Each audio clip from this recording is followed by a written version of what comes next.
My first communion dress made me feel so pretty, and shopping at the bridal shop with my mother made me feel glamorous.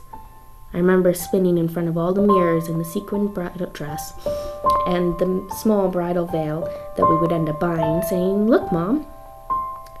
I could have sworn I saw her fight back a tear as she watched me in that dress.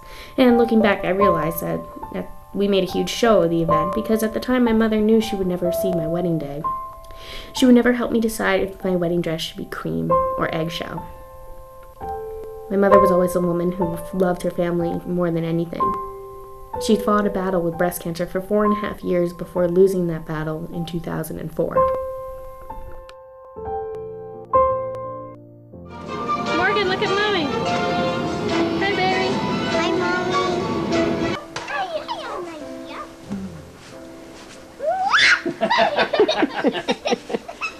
get you back.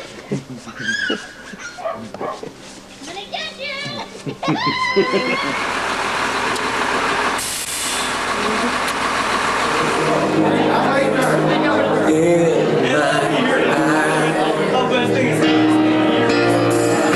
The world will turn and the sea. Like this? Make it smaller. I can. Have a picture. Nice. How this is. Now look in the mirror. Here, look in the mirror. What do you think, dear? Think that's gonna be good? Okay. We'll follow you. I don't actually remember any of these moments. These home movies are the only way I can even remember how my mother sounds when she speaks. And I have the stories my grandparents and father tell me. I want to figure out who my mom was, and more importantly, who she was to me.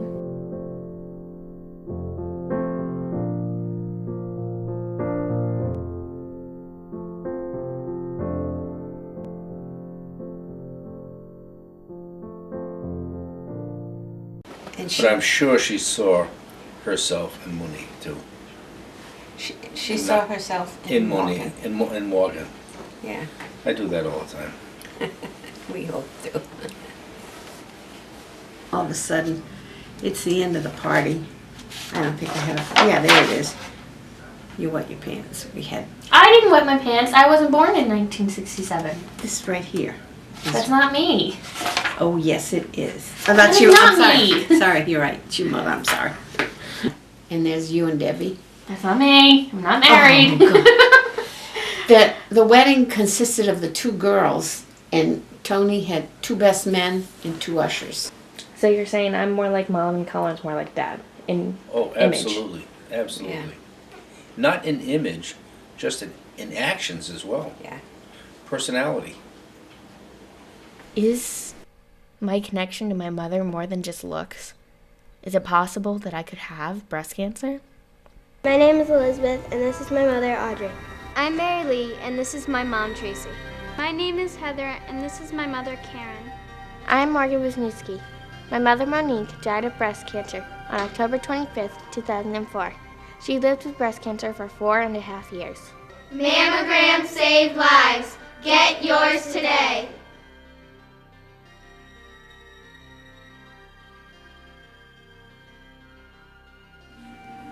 I recently discovered that a mutation on the BRCA gene, or the BRCA gene, can cause breast cancer. And considering my mother's early diagnosis, I figured I should get myself tested. My dad offered to drive me to the doctor's office. Well, this is the one that this is the specific marker. It's the hardcore cancer, right? Yeah. So the precautions are mastectomy. Yeah. Well, no, if it's positive, it's not. A mastectomy is like something you could do, but I mean, like, there's also just making sure you do like the self-exams like more often. I guess. I know exactly what's gonna happen. They're gonna plop me in a chair and draw my blood, and that's it. But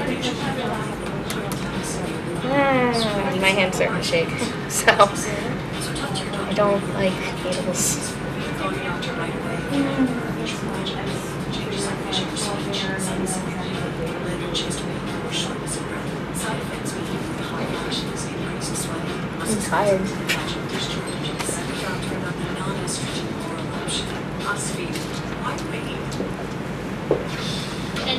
your local weather conditions.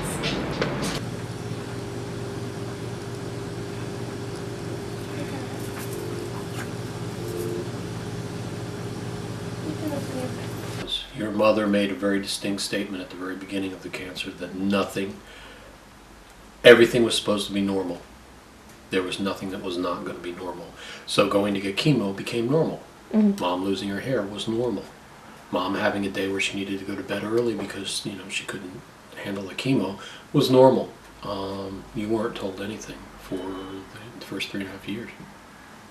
Possible. All right, I'm laying it out. Adios. Guys, that was gross. Okay. I'm gonna go in my room for 2 seconds. In talking to my brother, he has even fewer memories than I do. He only has one definitive memory, and the others are just stories we've told him over the years. We were in Aruba, and you and I were in the pool with our water wings, like just chilling. And then it's a really windy day, and because it's going to be a little stormy later, probably. I remember it being really cloudy. And all of a sudden, this huge gust of wind came. And all of a sudden, you just see this brown speck of floating hair, like, streaming through the sky. And you just see our mother going, "Ooh!" like, trying to get it. She threw a towel on her head. She's, like, chasing after people. And, like, she's running over people trying to get her wig. And, like, I remember it being funny because she was just so frantic. She had cancer. And it was to the point where she was getting so much chemo that she shaved all her hair off and got a wig. But she didn't care. She was just like, "Oh, my wig, oh my god. Like, I don't care, just like, get me my wig." And it just, I don't know, it shows that, like, even though she knew, she knew what she was going through, she chose to live while she was alive. No matter how shitty she felt, you never knew it. She never missed a Girl Scout meeting. She never missed a birthday. She never missed a Christmas. She never missed a soccer. I take that back. That's the one thing she did miss, but that was after the hip surgery. She just couldn't make it to the field. But near the end, she never missed anything.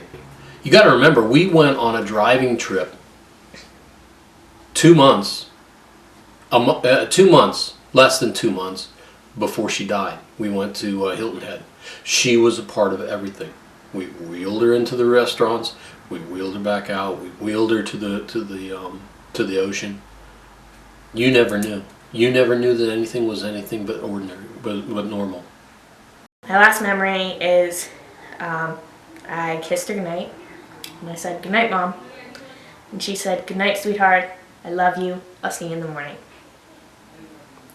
And that's really sad because she always believed she'd see another morning. For both of us. She fought with her dying breath to see the next morning. Yeah, do you love Mommy? Do you love Mommy? Say yes. Yes. Do you love your Mommy? Morgan. Say, do you love your Mommy? Say yes. Yes. Where's your Mommy? She's shaking her head, yes. Yeah. Time passes in the blink of an eye, and before you know it, you're fully grown. I can't believe that I can't even remember what my mom's voice sounded like. But I'm lucky, because I know she was always trying to protect me, even after her death. Hi, Morgan. It's Lisa from Dr. Corey's office. I do have your BRCA analysis results, and they are negative. I will mail you a copy so that you can have them on file.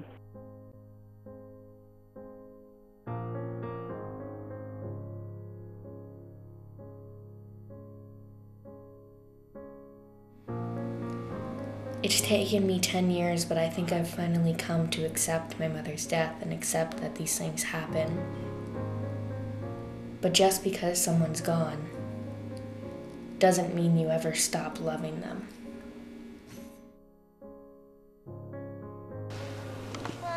Yes, baby. I love you. Love you too.